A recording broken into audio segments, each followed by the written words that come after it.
And get started with the presentation. Okay, thank you so much again. Let's see, I'm going to go ahead and stop sharing my screen here. Good morning, everybody. Lovely to see you. I want to make sure we've got the tech right. Lori or Kate, I'm seeing you in the main screen. Lori, are you also seeing Kate in the main screen? I can Are see you both of seeing you. me? I I see. see I see you, Felicia. Okay, great. Perfect. Okay, fantastic. All right, so let's go ahead and get started. Good morning, everybody. Lovely to see you here. Thank you for being with us on a weekend morning. We're really excited to present our program to you and give you some sort of introductory information updates about the admission space and what's been going on lately. So we are Fahey Associates. I am Felicia Fahey, the founder. I'm joined today by Kate Givens, my colleague, and Lori Lockhart, my colleague. Both Kate and I will be splitting the presentation today. Please use the question and answer button to post your questions. You can post them as soon as you have them. We will take a pause after Kate's section to take a few questions that are relevant to the first section, and then I'll be presenting and we'll go ahead and take more questions at the very end. So feel free to post those questions. Kate will be fielding them, but we'll be taking the bulk of the questions at the very end. Let's see, I think that's about it. If you could use Q&A instead of the hand raising as well, we'll be kind of going through those questions. Also, we'll be answering questions that are relevant to everyone. So if your question is very specific to your student, please send that to us in an email so that we can really be respectful of people's time here today. So I'm going to go ahead and share my screen again, and we will start our presentation, our slide presentation. Today we are going to be covering three areas. So what's new, what's trending in the admission space. As you know, post-COVID, there have been many changes occurring, the obvious one being test optional. So we'll be going over all of the different changes that we've been tracking this year and what we've seen in our own admissions group. Then we'll take some questions, and then I'll be providing an introduction to our program. And then we'll talk about how you can be most effective in this process and our tips for going through the admissions process. So we'll go ahead and start with Kate. Hi, everyone. So I'm going to talk to you a little bit about some changes that we've seen in the past year in admissions, some new trends. And just so you all are aware, we see lots of changes coming up. And so we will try and keep you on top of all of the news as it comes out throughout this season. So one of the biggest things that we've seen in the past year is the waning of legacy admissions. So since the Supreme Court decision on affirmative action, there have been a lot of questions about legacy, and there's a lot of attempts to just make college admissions more equitable. So we have seen, for example, Virginia has outlawed legacy admissions. California has outlawed legacy admissions at private schools, which means that this fall, USC and Stanford are not going to be using legacy to make admissions decisions. We've also seen this in other states such as Illinois, Maryland. There's currently court cases pending in Connecticut. So a lot of upheaval in this space. So what does this mean for us? Well, we've been saying for years that even if you have legacy connections, you have to meet the admitted student profile.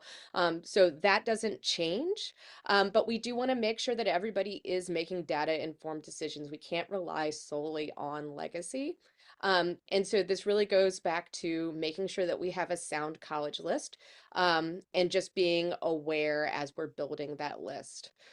We've also seen a big switch to impact for students. So colleges want to see that you are making a difference in your community, whether that's your school community, your family community, or your larger like city or town or state.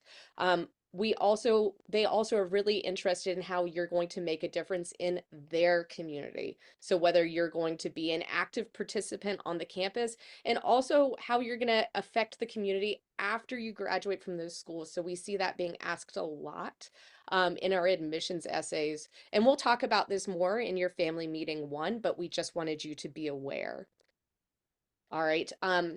Some other big fluxes that we've seen in the application process. Of course, ChatGPT continues to be a hot topic. So this time last year, we were really focused in on how our college is going to be using AI in making admissions decisions. And we're seeing more news coming out, and we'll keep you sort of apprised on that. But we know that schools are screening for AI. And so I wanted to talk to you a little bit about using AI in your application. We know that schools are screening for it. The UCs have screened for AI this round and contacted people who they suspect have been using AI in their essays. The dean of students at UVA in November tweeted that she had received an unprecedented number of essays that included the STEM, the this is a revised version of this essay. Um, and so we're anticipating seeing far more guidance this year on how students can and should use resources like ChatGPT in their admissions essays. The biggest thing is that we can tell you that colleges want to hear who you are, and they want to be aware of what you sound like and your sincere voice. So we're going to be working with you on your essays, but we wanted you to be aware of these changes. We continue to see that STEM majors are increasingly impacted. We're seeing computer science programs with 3 to 6% admit rates. Um, we see that in engineering, we have very low admit rates, and business is also very competitive. It's important for all of our students to be showing their major strength. So being prepared for your major, showing that you have experienced it, that you're going to be successful in these programs if you're admitted to these colleges. Um, we also want our students to be aware if you really don't have a clue what you want to major in, and you don't have a real area of major strength, then you should consider applying undeclared. This is something, again, we'll talk about in our family meetings. It's going to be dependent on every student and every family, so we'll discuss it more, but wanted you to keep that in mind. One last thing that I wanted to bring up on this slide is about videos. So when we saw the rise of ChatGPT, we anticipated there was going to be a rise in video introductions or video essays in admissions. And there has been, but it hasn't necessarily gone the way we expected. We expected to have really crafted videos with really crafted scripts. But what we've seen is there's been a rise in these very short, brief, sort of impromptu videos where you might get an off the cuff question that you have to respond to in 90 seconds. Not looking for, production values, not looking for, great narratives, but really hearing that student's sincere voice and that authentic voice. And that's something we're going to come back to again and again this year. All right, next, the other big flux we've seen is in standardized testing. So last year we saw a major turn back at selective colleges to requiring an ACT or an SAT. Last year, the SAT went digital. This year, the ACT is offering a digital version, but you can still do paper and pencil. And the ACT starting in April of this year is no longer going to require that science section, and it will not be part of the composite score. So that's a big change in the ACT. Um, in the case of the SAT, as I mentioned, we've seen so many schools go back to being test required, and we're anticipating more going back this year as well. This has resulted in a higher demand for the test, but not necessarily more testing opportunities. So there's been limited seating. We highly recommend that you register early for SATs. We also highly recommend that you check with your high school to see if they will be offering an in-school SAT. And we wanted to sort of alert you to some of our favorite resources for the ACT and SAT prep.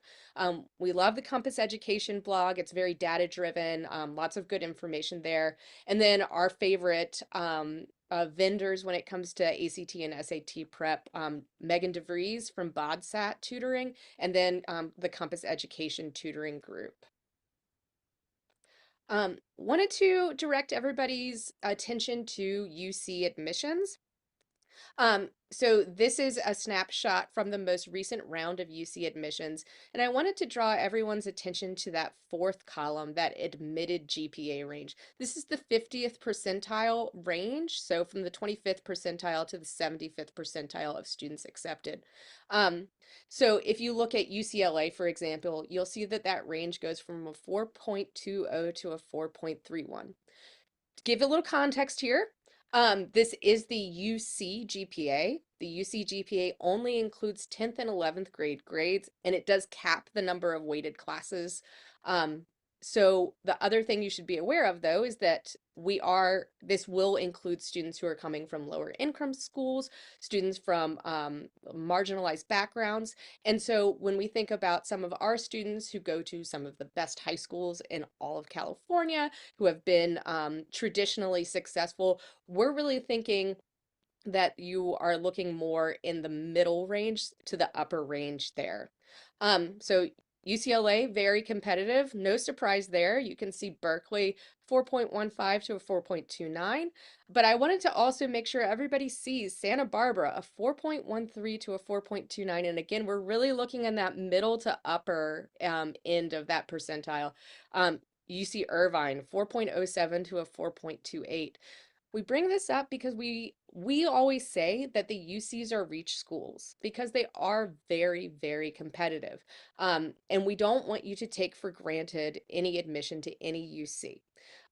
So we want you to be aware. And in your family meeting, we are going to talk about where you sort of stand historically with your high school. Okay.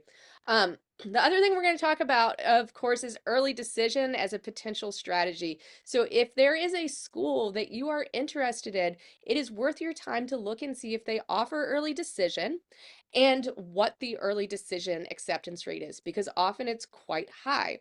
This is, of course, because schools know that you will come to them if you are doing early decision, because early decision is a binding choice.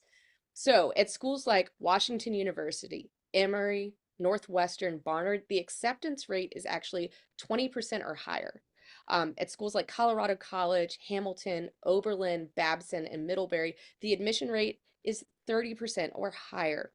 And the regular decision rate at these schools is much lower. So if these are your top picked schools, then you might consider early decision as the best strategy for you. Okay, so this is something that I love talking about. I love talking about our three I's: interest, impact, and identity. And in my mind, the best applications are going to showcase all three of these. So what is your student's interests, whether that's academic or extracurricular interests? The impacts that you're making, again, it could be small community, could be large community, and then who are you? What makes you tick? What makes you different from other people? And so we'll talk about this throughout the application process, but it's a great idea to start thinking about yourself in these three I's and what you want your application to show about you. Let's see, what's the next slide? All right, and so we wanted to talk a little bit about these shifting essay topics, things that we've seen. Again, since the affirmative action decision, we've seen colleges asking about diversity in a different way. So this comes across in about three different prompts, about the community you come from, how are you going to support a diverse student community, and then how do you handle differences and conflicts? What we take away from this is that clearly colleges care a lot about diversity, and they do care about having an inclusive environment where everybody feels safe and supported. And so they want to know where you come from and what makes you special and diverse and different, but they also want to know that you're going to be an addition to the campus that's going to invite people in, that's going to be a positive influence, and is going to be accepting of other people who are different from you. The other essay question that we've seen is this question that gets at what ideas, questions, and projects inspire you. And we've seen this in different ways. We've seen it in terms of how are you going to use your education from Harvard in the future? So really that's a question about, what are you going to do when you grow up to change the world? We see this in engineering essays. Which of these engineering challenges speaks to you the most and why? So again, it's not just about who you are right now, but colleges are really interested in who you envision yourself being in the future. So just other things to start thinking about. All right, and my last little piece here is about college research. Doing college research early is going to really help you in this process. It's going to get you more excited about the process, and it's also going to make writing essays so much easier. So, because we're at the beginning of this, a lot of times families have questions about liberal arts colleges versus large research universities and which is going to be the best fit for you. There are pros and cons to both. So, liberal arts colleges tend to be smaller, schools like Occidental, schools like Bates and Bowdoin, Amherst. These are known as liberal arts colleges. They are primarily focused on undergraduate education. They might have graduate programs or they might not, or they probably have limited numbers of graduate programs. Research is happening at liberal arts colleges because professors need to be doing research to keep their status. But it's not going to be happening at the same large scale that you'll see at large research universities. And it'll also be more limited. Now, at a large university, you're going to have the benefit of having lots of students, lots of different majors, lots of professors, and in many cases, the primary focus is doing research. You'll have lots of research centers where where professors are doing real research. Some of the cons that can come along with this is that those research opportunities can be limited for undergraduate students because you might be competing against graduate students, as well as other well-qualified undergraduate students interested in research. It can be harder to get to know your professor. You might be interacting more with a TA than the actual professor. Um, and also, you can sometimes get a little lost in the mix. So again, at a liberal arts college, you will have more limited access to research. There won't be as many opportunities necessarily. You'll probably have better access to a professor. Um, at a large research university, you have more opportunities available, but you might have more limited access to a professor. All right, I think that's my section. Yeah, Um, so I think we'll take a slight break here and see, do we have any questions in the Q&A, Kate, that we should answer?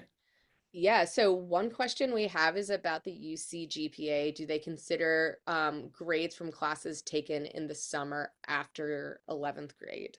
Great question.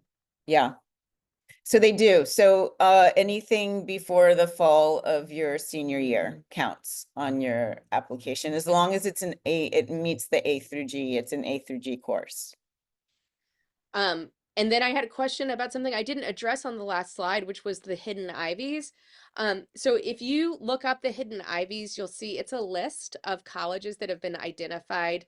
They're not Ivy League schools, they're not the Elite Eight, but they are really schools that have a reputation of a really rigorous and good education, on par with the Ivy League, that are maybe not as well known. So definitely look at that list as some ideas. All right. Does GPA include dual enrollment courses? Yeah, so dual enrollment courses are listed on your high school transcript. So your high school GPA may or may not include, it depends on your high school. Some high schools will include those courses in the GPA, other high schools will not. So it just really depends. But that is the concept of dual enrollment, which means that your high school is collaborating with your local community college to create that course and that opportunity. if you are taking courses at your community college, but it's not in the framework of a dual enrollment program, those are just considered college level courses that you're taking outside of high school. And you can report those on your application, but they will not be included in your high school GPA. So that's an important distinction. So the real answer to all of this is it depends. And that's a really great question to ask your high school counselor because it is specific. And we've seen a lot of change in this area in terms of what's been allowed in the past and what's now allowed. Okay, we have a couple of questions about the UC GPA, about what is included in it, and then what does it mean that they cap the number of weighted classes? Um, We'll be sending out the UC GPA calculator and that it basically walks you through how to calculate your UC GPA, and you could include classes that you're taking over the summer. It also allows you to look up any advanced coursework at your particular high school. So some the UCs will take some high school courses, advanced courses as weighted, like an honors chem class, for example. But they may not take a freshman honors English class as a weighted class, even though your high school does. So it's really good to use the calculator again, because this is very high school specific. The A through G courses are basically the list of courses that the UCs want to see, and they're asking for a certain number of English classes, social science classes, and math classes. So they give you a very clear indication of what those are. Nothing you need to really worry about. All schools are trying to meet the UC, all high schools, but by virtue of the way they build their curriculum, they are meeting the UC A through G requirements. So it's really nothing that you shouldn't have any surprises here. The only surprise you might see is they'll say they like to see 2 years minimum of language, but they prefer 3. So that's just something to have in mind. But again, we'll be sending out the link as part of our follow-up notes, and you can go ahead and put your classes in there and get a real sense of how you'll measure. a couple of more questions. One question about affirmative actions. Will colleges still be using affirmative action in diversity questions without saying so explicitly? And this is so this is a little technical here, but in the decision, it was ruled that they can take into account how your background affects who you are, and those soft skills that you might have learned from growing up in a certain environment. And so, in that sense, that's all fair game. They're not supposed to be using quotas. Um, and so in that sense, no. So it kind of depends on what you're thinking of when you're asking about affirmative action. Um, and certainly there's going to be some bias here. Colleges do want to have a diverse class, and we've seen that the changes, if you look, there was a really great New York Times article about the changes in the demographics since the decision, and they haven't changed that drastically in most cases. There are a couple of schools where there's been some shifts, but for the most part, the same percentage of students from each racial demographic is about the same. So no, they're not using it, but maybe they're using it. Not officially. How about that? Um, okay, another question for some other questions that we have. A preference for the SAT versus the ACT? No preference. Yeah, they're treated the same. Okay, and then a couple more questions about GPA. Do any top universities consider unweighted GPA as well? I mean, not really. They're going to look at it's so important that you're taking advanced coursework because this is considered pre-college preparation. So they will be looking at it. They may run they can see your unweighted GPA on your transcript, so they'll look at that, but really the number that they'll be using in their own evaluation is your weighted GPA. Excellent. Okay. Um, let's see. Do online courses help GPA for college admissions? That's another, it depends. So the UCs like community colleges are courses because it's part of their system. They have a lot of students transferring in from the community college, so it's a system that they're familiar with, and they do like to see that students have college coursework preparation. So it's valued as a weighted course.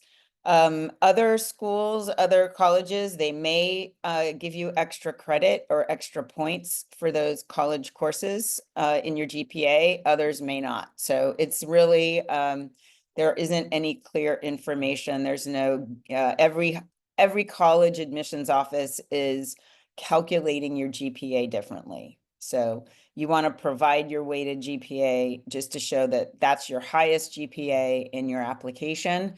But they may recalculate your GPA and come up with something else. And now that they are using AI, they're able to do this fairly easily. Okay, great. So there's a couple more questions, but I'm going to answer those privately. I think we can move on with our presentation.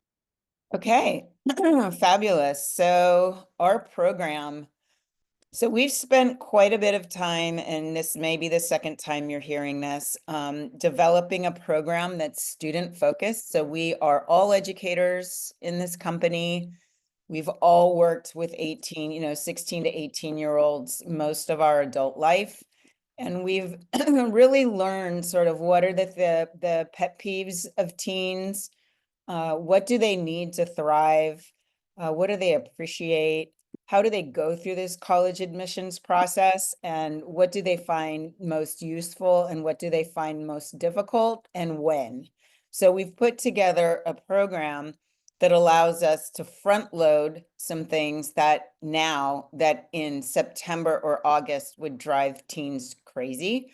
And we've also learned that there are certain items that we want to have as soon as possible so that we can build the very best strategy with you that we can. So that's how our program is designed. It is meant to mitigate stress and make sure that in August and September, you're not arriving back at high school with a tsunami of work to do. So we spread it out.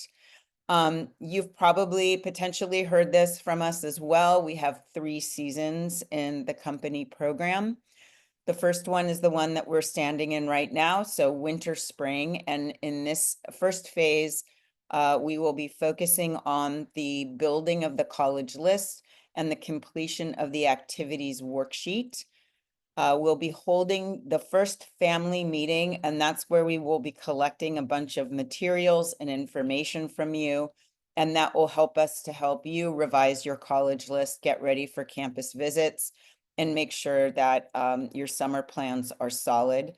We're asking for a final college list at the end of this first season, and that's on June 30th. Then in June, there's a little bit of overlap here.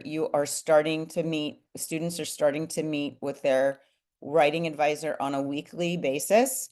We will have already held our writing workshop in May, and that will be your opportunity to do some brainstorming around the essay topics that we've identified in our family meeting 1. You'll then meet again with your writing advisor throughout the summer and into the fall for once a week, with the idea and the plan to make sure that all essays have been reviewed by us and are finalized by September 30th, and that's a hard deadline. Fall is when we will be reviewing applications. So in August, we'll be asking you to complete your applications and add a PDF of each application to your shared folder. We'll be asking parents to review essays in August and see, is there anything missing? Are we missing any opportunities here? What can be strengthened? And then we'll be holding the family meeting 2 in September, which is our ready, set, go moment to talk about everything that needs to be reviewed, revised, rethought prior to hitting the submit button in December. On October 10th, we're asking you to apply to all of your early action and early decision schools. By November 10th, we'd like you to have applied to your UCs and your regular decision. Some of your regular decision, you may decide to wait until mid-December to add in the rest of your regular decision applications to see how you perform in the early action, early decision round. And just to remind everyone, because these are questions we get a lot, early action means only that you're taking early action. You're not committed to go to the school. Even a restrictive early action policy like Stanford and Harvard's, you are not expected to come, but you are applying early. Restricted just means that you can't apply to other private schools' early action or early decision. You can apply to other public schools' early action. So as an example, you can apply to Stanford early action, and you can apply to University of Michigan early action. Early decision is a binding commitment. Students will be asked to sign a form stating that they understand that they're coming. Parents, you will have to sign a form stating that you realize your financial commitment. And then sometimes schools are asking that counselors also confirm that there's an understanding that that the student and the family are making a financial commitment to coming if they apply early decision. We have a very hard stop to our program on November 15th, and that decision has been made and that has been implemented in our timeline because students ghost us at that time. And the reason that they do is that they're overwhelmed. They have a lot of work to finish. They have projects to turn in, and then over the November break, they're preparing for finals. So we've just learned that we get the best work out of students prior to this date. And if we run the timeline to meet that deadline, everybody does their best work. And that also means that students can focus back on school. Your fall grades really matter. If you are deferred, they are going to be scrutinizing your fall grades. So performance in the senior year is also very important. And this is another reason that we hold this deadline so that you can really do your best work back in school. We take a very hard stop during the December break. We are not in the office. We only respond to urgencies.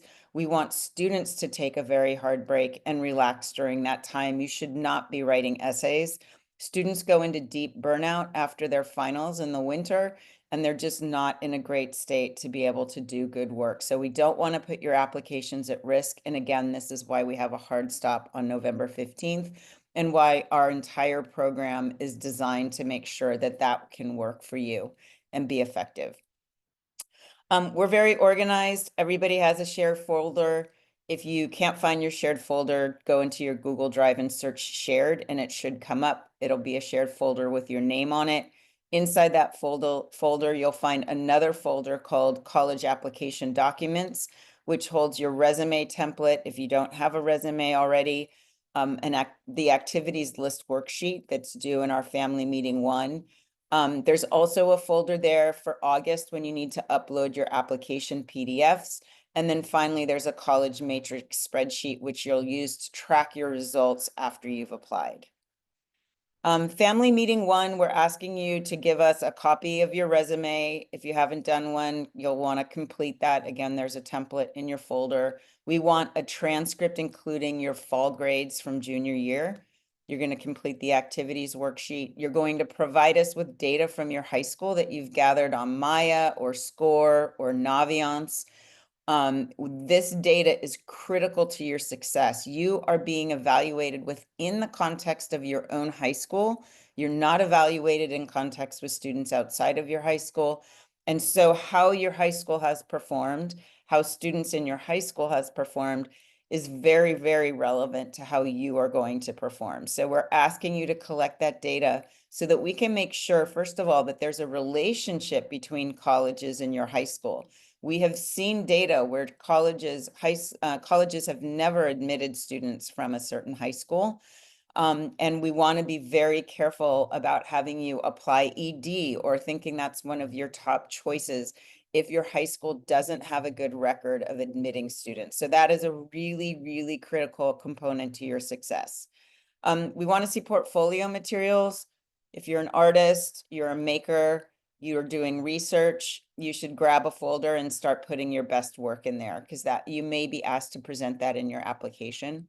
We're looking for information about letters of rec. We're not going to ask you to ask for letters of rec until March or April, unless your high school asks you to do that earlier, and some private high schools do this. We'll be asking for your exam scores and your senior courses.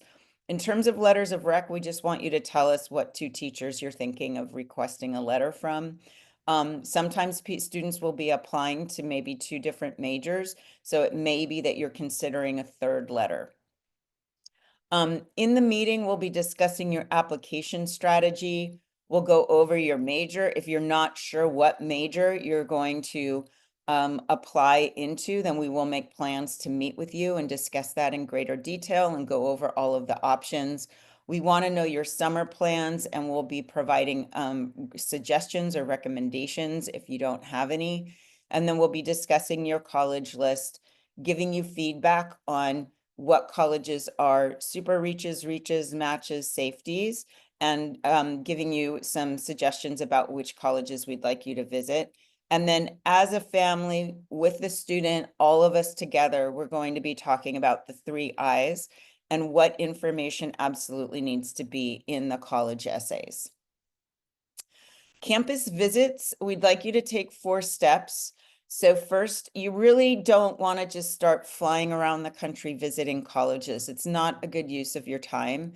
So we can't emphasize this enough. You can do so much work by doing research first online. So we recommend that you research the major that you're interested in. Is it a strong major? Do you like the way they're teaching it?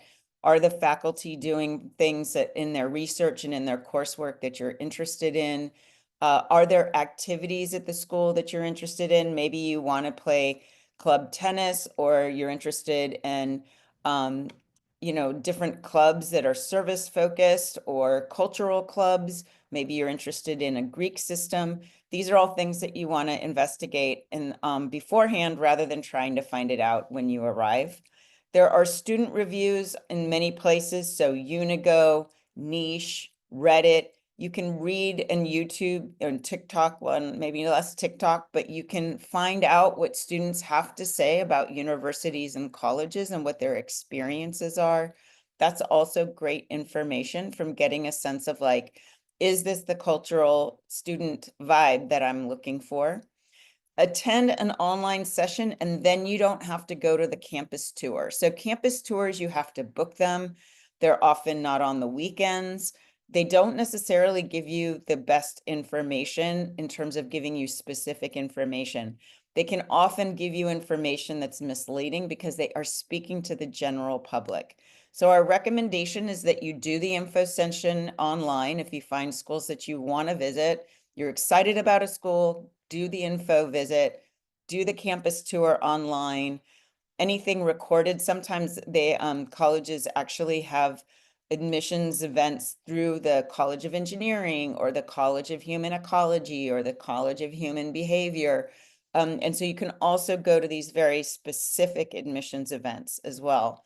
And then once you've gone to an event and you've done your research and you really like the school and you feel like it's worth a visit, then you should make plans to visit the campus, and ideally make plans to get to know those professors you learned about.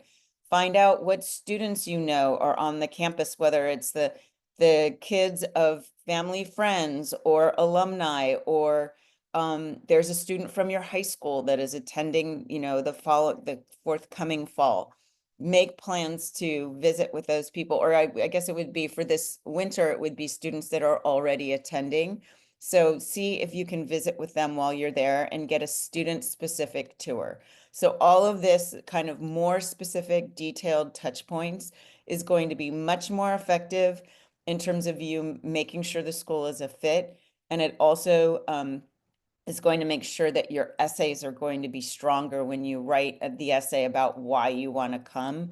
You're going to have very detailed information to share, rather than just the generic answers that you learned on a campus tour, which is meant for everyone. So we'll also be talking about this in the family meeting one. Anytime you have any questions about this, please reach out to us.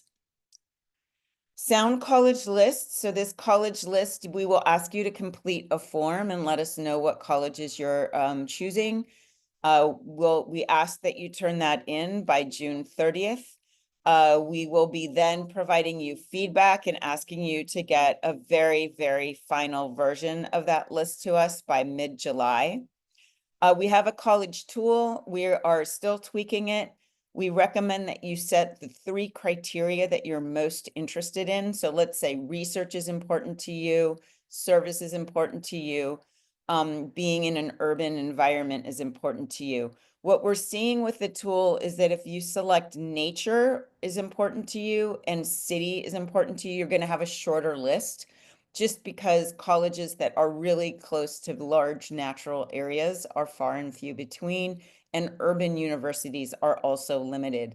So we recommend that you send like set 3 or 4 of the interests that you have in the college. Like, what are your 3 or 4 top criteria? You can then come back and change it and sort of see how that list evolves. Again, we want you to know the data for your school. We don't want you to overshoot. You're taking a risk if you have a list that's very, very reachy. It's up to you to decide what your final list looks like. That will be your risk to decide how risky you want to go. We are here to advise you to make the most balanced and sound list that you possibly can. Once you have that list, again, you're going to want to go back to, why did I like this school? What did I discover in my research? What do I love about this college? It's great for you to find out who the regional admissions officers are and start asking them the very questions that you're asking us. So we encourage you to ask us questions, and then when you ask us the question, we'll give you our answer, and then we'll say, that's a really great question to go ask the admissions officer, so that you can show you're doing the work, that you have curiosity, that you're reaching out to the very person who's going to be evaluating your application and reading it over.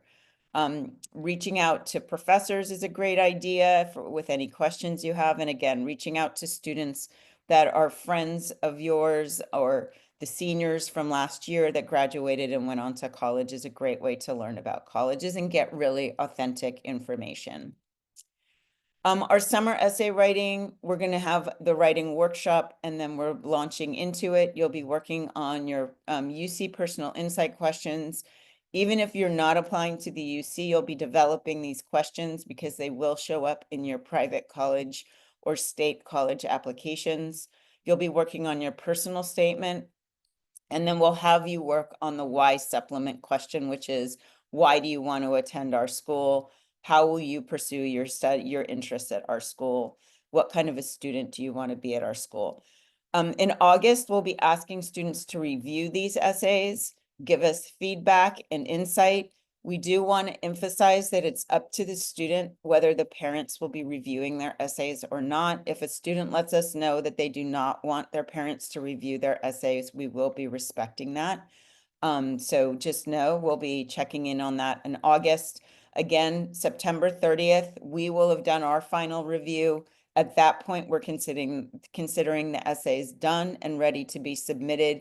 We will not be returning to reviews of them in October. Even if your counselor looks over it and wants you to make changes, you need to make those changes in conversation with your high school counselor. Or if a family friend reads over an essay and has suggestions, it's up to you to decide whether you want to make those changes or not. Our work of reviewing and finalizing your essays is done in September 30th. And I say all of this because October, there's a lot of rushing around, and that's the time that high schools are most focused, because now they're getting ready to apply. And in our timeline, it's too late. We want to make sure that things are ready and solid and ready to go. Everybody's got a different idea about how your essay could be better. This is just the world of writing. Everybody is going to say, hey, I think you could do this or you could do that. We can't have too many cooks in the kitchen or we would never finish this process. So any input that you want needs to be done in August. Any collecting of feedback that you want us to consider needs to be done in August. And then in September, we'll be integrating all of that and finalizing the essays. In October, you'll be pasting those essays into your application and hitting submit. Our family meeting 2 occurs in September. In this meeting, we'll be reviewing your revised resume because you will have done things over the summer. You've also been writing a bunch of essays, so you'll have things that you think, oh, I could emphasize my leadership better in this activity. We'll have reviewed your applications because you'll get those to us before the meeting, and we'll discuss any changes we want you to make. We'll finalize all early action and early decision plans. We're going to review your overall application strategy, and then we're going to take a look at any portfolio materials you're providing, and we'll be talking about anything that should go in the additional information, which is just that, any additional information that isn't really available on the rest of your application and that you'd like to emphasize to improve your strategy. So that all happens in the family meeting too. And again, that will be in September. Applying, you will apply no later than October 15th. A lot of schools we're seeing are saying apply as soon as you can. Don't apply in the last minute. That may be because they're using AI to review applications. So just be aware that the reason that we've set this deadline is that we're just seeing a trend of colleges asking students to get in applications earlier. Purdue wants you to apply as soon as their application opens. So if Purdue is one of your top schools, or if it's you think it's a match, I wouldn't call Purdue a safety for anyone anymore. We've seen a ton of deferrals this year, and we've actually seen rejections as well. So Purdue, for example, wants you to apply early, so we'll be supporting you to do that. Who glides through the CAP program? I'm going to talk first about parents. So parents, excuse me, please star your student shared folder so you have access to that. That'll just make it easy for you to track what's going on. Please read our CAP emails. I can't emphasize this enough. I know that we are all getting spam. I know we have an attention deficit. We are getting too much information. It's very hard to read. I can't emphasize enough how important it is that you read over the CAP emails. We have things in there. We will repeat them to make sure that you've seen them. We will mark urgent on emails. We will highlight things in yellow, but it's really important if you just take 2 to 3 minutes to read through the entire email and make sure that you're on track. If you have any questions, we will be tracking your student and we will let you know if we have any concerns. So mostly these emails they're about upcoming deadlines or when we would like you to do things. Any new news that we have about what's happening in the application process. Thank you for attending this webinar. We hope to see you in the camp application in August. Please, please, please put that on your calendar. It's not as effective to do the camp application as a recording. So we'd like you to be there. It's going to be the second weekend, I believe, right, Kate? Is it the 8th of August this year? You will have I'm sorry? It's the 8th. Yeah, the 8th, it's a Sunday. You'll have a full week to complete your application before that camp application. So this is a workshop. You should come with most of your applications completed at that point so that you can ask any questions. When you complete a common application, if you answer a question, it can generate new questions. It can generate new essay questions. So we're asking you to complete these as soon as possible so that we have all of your essay questions and so that there are no surprises at the last minute. Parents, please follow our involvement instructions, especially around the essays. We do not want you sitting in the meetings. When you hover with your student, it lowers their confidence. We're trying to tap their unconscious and their creativity in this process. So they need to be clear. They need to feel free to express themselves however they want. They need to be able to be funny and light. That's not generally the mood they're going to be in if you're sitting in the room participating in the meeting. So we ask that you're not there. If the writing advisor senses that you're in the room, they will let us know. So please don't be involved in that way. Please do not be reading the students' essays until we ask you to. Again, we generally find that that does not have a positive effect for the student. Again, we want students to feel comfortable that their parents are reviewing their essays. We think it's a good idea. We get feedback often from parents that's useful in the process. But again, sometimes students are writing about things that are very personal to them that they don't necessarily want to share with their parents. So we deeply respect that relationship, and we will want to know students. If you're not interested in sharing your essays, we need to know this. So please share that with your college counselor and also with your writing advisor.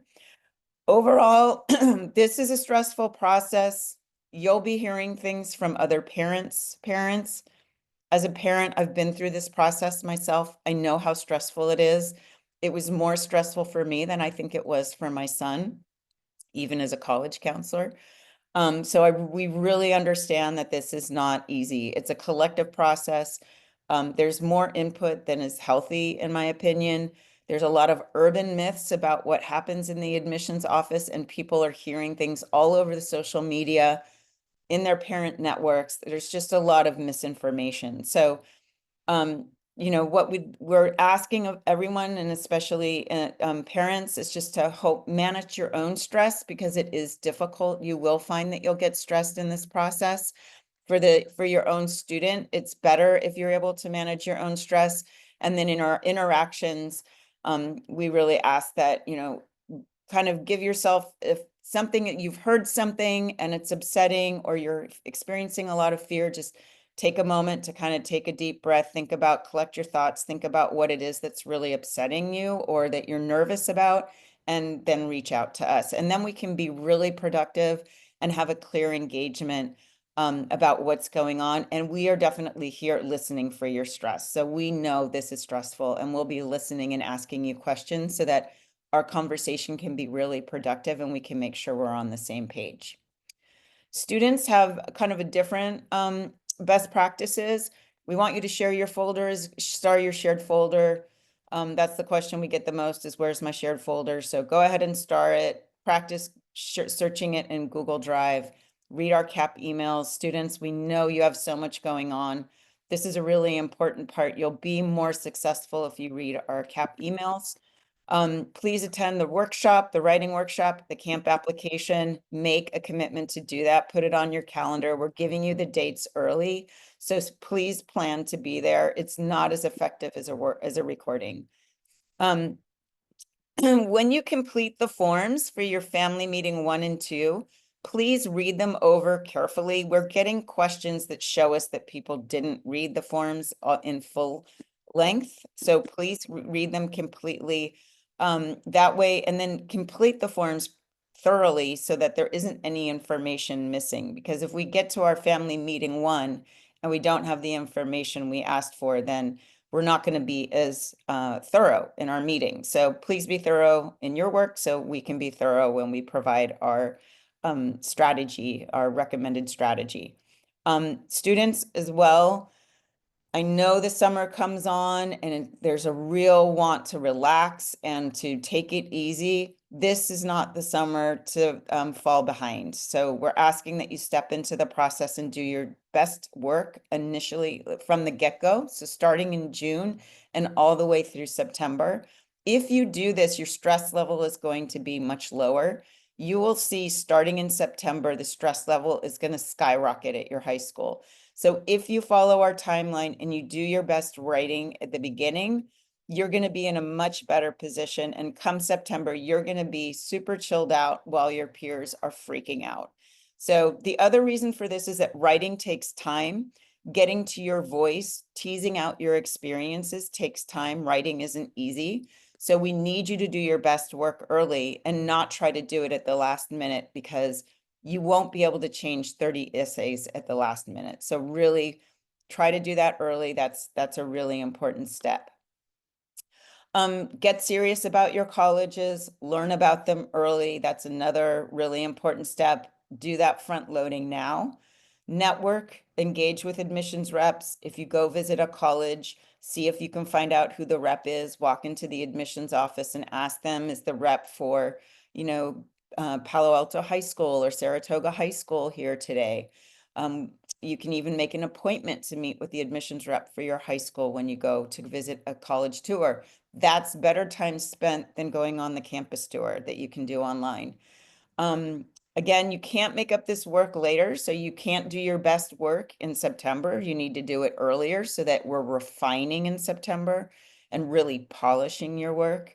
And we have a writing advisor that always had this mantra, your October self will thank you. So again, starting early to do your best work is really important. Be in touch with us. We will be texting you regularly, students. Parents will be communicating with you mostly through our email, but we'll also be checking in with you via text. Sometimes we'll be texting the whole family. So just to say, hey, how are things going? Do you guys have any questions? And do you want to meet up? We do provide meetings on demand, so just be in touch with us. Let us know your needs. We'll be checking in with you to see if you need anything. We do have a very strong alert management system. So if we're feeling that a student is falling behind, or there's anything happening that's getting in the way of doing a really excellent job on the applications, we'll be in touch. And that's the end of my presentation. So we will take some more questions at this point. And again, if your questions are more about your particular student, we will answer those one-to-one. So before we jump into Q&A, I need to clarify some dates. So our June writing workshop is June 8th, and our camp application is August 10th. So I said the 8th. I'm sorry. Mea culpa. Um, just so everybody is also aware, so the June writing workshop, that is where we're going to dive into the writing process. The camp application is in August, and it's going to be where we walk you through the common application. The camp application, we do want the entire family to attend. So please, family, August 10th is a Sunday, and we want you to RSVP to that. This information should be in your onboarding email, but we will send all of it out again with our webinar updates, our information following this meeting. So don't worry, it's going to be in your inbox soon. So sorry about the confusion there. We had a couple of questions about letters of recommendation. First letter of recommendation question was, do they have to come from your high school teacher? And then a secondary question that's sort of piggybacking, for summer courses at a university or a community college or a prestigious summer program, would a letter of recommendation from a professor be better than a high school letter of recommendation or a high school teacher?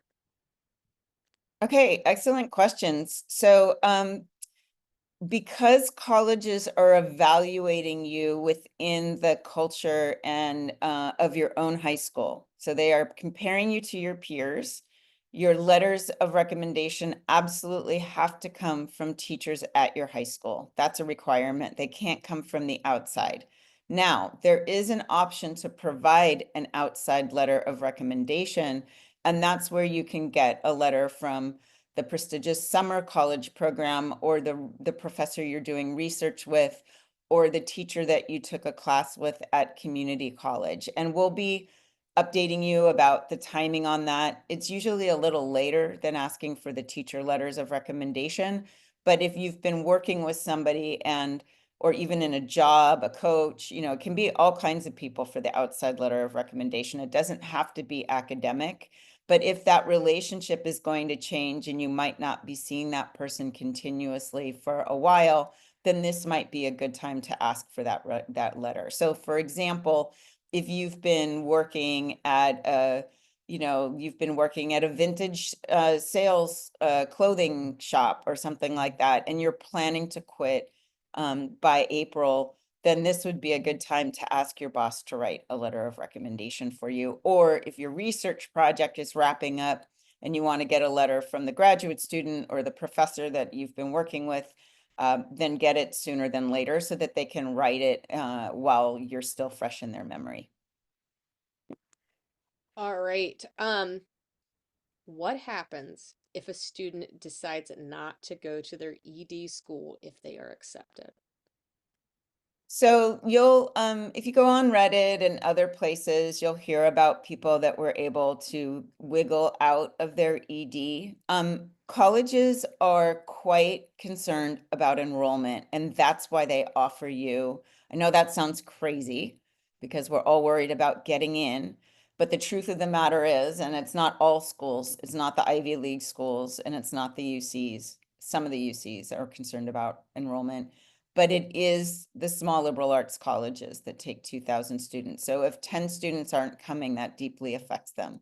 So these schools, you know, if it's a small private school, if it's a school like NYU or Boston University, good luck wiggling out of that early decision commitment. They ask you to put it in writing. They're asking your high school counselor potentially to also put their name on a document stating that you're coming. So we have heard that people get legal help to get out of these commitments. We just really recommend that you don't do it. If you're not totally committed to going, don't apply ED. That would be our recommendation. Okay, another question about GPAs. Um, in GPAs, um, do musses, minuses or pluses differ in scoring from regular grades? So, like, is an A minus different from an A in a calculation, or are they both worth a 4.0? Yeah, that's a great question. It really varies on the school. So some use pluses and minuses and other don't. I don't think that the UCs use pluses and minuses, for example. You just enter the grade. You'll see that on the calculator, and that I don't think that's changed. So yeah, but other schools, most of them use them, to my understanding. It is part of the weighted GPA, but it just depends. And I think it's also important to note that the first group of students that you'll be compared against are your peers from your high school. So if that is a distinguishing factor at your high school, it probably will factor into how admissions looks at your transcript. Okay, recommended time to visit colleges. Yeah, so we really recommend that you go while students are there. So if you go to Bates College in the summer, it's going to be empty. If you go to Williams College, there might be some athletic training going on, but you're not going to see the entire student body. If you go to large universities in the summer, like University of Washington or Michigan or any of the UCs, you will have maybe 30% of the students on campus, so you can get a sense of those schools in the summer.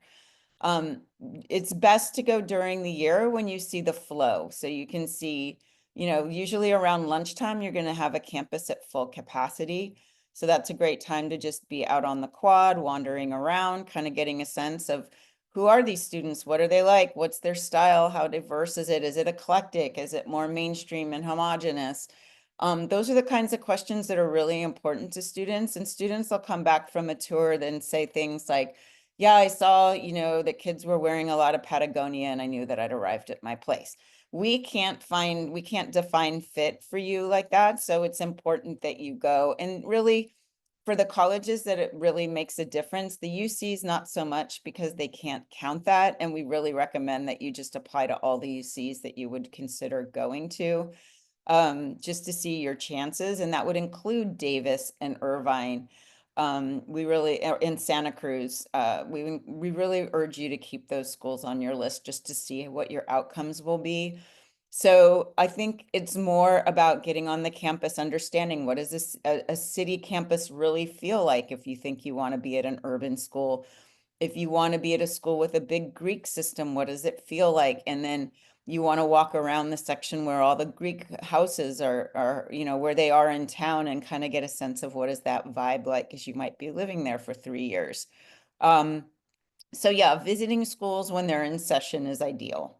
So we can talk about that in the meeting too, like which colleges could you visit over the summer and which should you try to visit this spring, or in the fall, which is another time, like you can go in September, or in August. Some schools start the third week of August. Excellent. Okay. Uh, Here is sort of a big question. What kind of summer activities stand out? Yeah, so you know, our mantra here at Fahey's Associates is really real professors, real projects, real, you know, real jobs, real projects of all sorts. Like if you're working in robotics, you're working on a real project. It's like it's going out to the real world, it's being used. And there are plenty of programs that are sort of pay to play. Some of them can be really great. That serves the purpose of giving you a sense of what college life is like. It doesn't necessarily serve the purpose of giving you an edge. So I would say that the more particular and specific your summer plan is to who you are and what you're doing, the better. Even if it's a summer program that they're focusing on a very specific problem like astrophysics, in astrophysics, if that's your area of interest, then it's fine that you're going deep, and then you can spend time getting to know the professor, find out about the professor's research, and especially if that's a school that you want to attend, then you can start going into the admissions office while you're there and meeting with the rep for your high school. So a lot can be done in these programs on campus. But ideally, they're really addressing something very specific that you want to study. And then anything real, a job, or if you're doing a volunteer project that requires a lot of time, in order to show that you have an impact, then you really want to focus and lean into that. If that's one of the things that you're going to be showing, that you have a big impact on your community, then you want to make sure that you have metrics and you can give facts about the way your actions have impacted others. So that might be more of your focus over the summer. Please reach out to us if you're still sorting this out. We have been in touch with students about their summer plans, and we're providing feedback on what we think would be the best fit. But yeah, and working with a professor on a real research project is great. Working in a real job is great. Working on a project, a service project that you're doing that's having a real impact is great. So that's sort of one way of looking at it. But again, please feel free to reach out to us if you're saying, hey, we're considering, we were admitted here and here and here. What do you think is going to be the best fit or the best use of our summer? A couple of questions that are going to relate to timeline and our first family meeting. So the first question was, when do colleges release their application essay questions? You want to go ahead and take that, Kate? Yeah, so Sorry. I can do this one. So the UC essays are already available to us, and that's why we start in June with our PIQs. So because not only are they already available to us, but also they're sort of the basis for most of the college's essay questions. And we'll talk more about this later. The Common App typically, if they're going to make any changes to the personal statement, they do it in the spring. They haven't made any changes to the personal statement essay topics for a few years now. But when it comes to the other colleges, they will update their college specific questions after August 1st when the Common App relaunches. Some schools do it right on August 1st and some sort of roll out a little bit later. For example, UIUC, they tend to sort of roll out later in August, even though they haven't changed their essay questions in a few years. So that's sort of the ballpark here, and that's why we structure our writing program the way that we do. Um, Another question we got was about the data from our students' high schools. What data are we looking for, and where do we get this? So first step is if your school's on Naviance or Maya Learning, sometimes this information is there. It is prior year's admissions data, and it's normally broken down by the college itself. So for example, your high school will have information on who applied to USC last year and who got in. If it's not available through Naviance or Maya, or your school doesn't use those programs, your next person to ask is your school counselor. And every high school gives out different information. From Naviance, we get a nice scatter plot that'll have average SATs and GPA information for each school. But some schools only release the GPA. Some schools only release, 10 kids got into this school. Some schools will tell you 10 out of 20 kids got into this school. So it's kind of dependent on the high school. What am I forgetting, Felicia? Yeah, no, I think that's everything. They usually, yeah, it'll provide you, you'll see who the athletes are, you'll see who, you kind of, there's some things that what we like to have the data so we can look at it together with you and show you what's going on. So sometimes you're gonna see there's sort of, um, there's just a spattering of people that have been admitted kind of in with different GPAs and different exam scores. Um, and so it's kind of hard to tell. Often they're just all clustered at a certain GPA and a certain exam score, meaning that they've got very clear cutoffs. So those are the kinds of things that we like to go over with you. Um, yeah, I think that's pretty much it. Your high school counselor, they will be somewhat aware and they can walk you through it. You should just ask the counselor if you can't find it, but we have never really had a family that couldn't find this information. It's somewhere there, and it's often just a list. This many applied, this many were accepted. What we're also looking for here is how many applied and how many were admitted. And if it says 0, that's a big problem. That means that they're not admitting students from your high school. And we see this. We had a school last year where the high school had never in its history admitted anyone from Stanford. So that's a problem. And we've had student schools where nobody has ever been admitted to Boston College. So you don't want to build a list not to applying to these schools that don't have a relationship with your high school. So Great. I love this question. So when do decisions from colleges come out and how long do we have to make that decision? that's a great question. I will not lie, we will send you an email in November saying, get ready for an emotional roller coaster. So this starts in December. Early December is when early decision to private schools generally comes out. So you're going to hear from the Ivies, you're going to hear from schools like Notre Dame, or, the small liberal arts colleges, Skidmore, Swarthmore, Hamilton, Haverford, all of these small liberal arts colleges. Places like Duke and Vanderbilt will release their admissions generally before December 15th. Then there's a lull, and you'll be hearing from USC and Michigan like now next year. So we've heard from Boulder, we've heard from Michigan, we heard from Purdue, all in the last week. So the state schools where you apply early action, they're releasing their information end of January. UT Austin, um, quite a few the state schools, if you're allowed to apply early action, will come out. Then there's another big quiet period, and this is where people kind of stop stressing out. So there's a bit of stress in December. If you're deferred, that can be a high emotional point and cause a lot of stress. It's really nothing to be too stressed out about. If you ask at your high school, hey, what happened? What we're hearing is that they are deferring almost the entire class at some high schools. What that means is that students from that high school aren't actually coming. So a deferral may be, we don't believe you're coming. Or it may be, and we want you to write a 500-word essay now telling us why you want to be at our school. Or it may be that they want to see your fall senior grades if they have any questions like, oh, your GPA is borderline. Let's see how you did in your fall senior semester.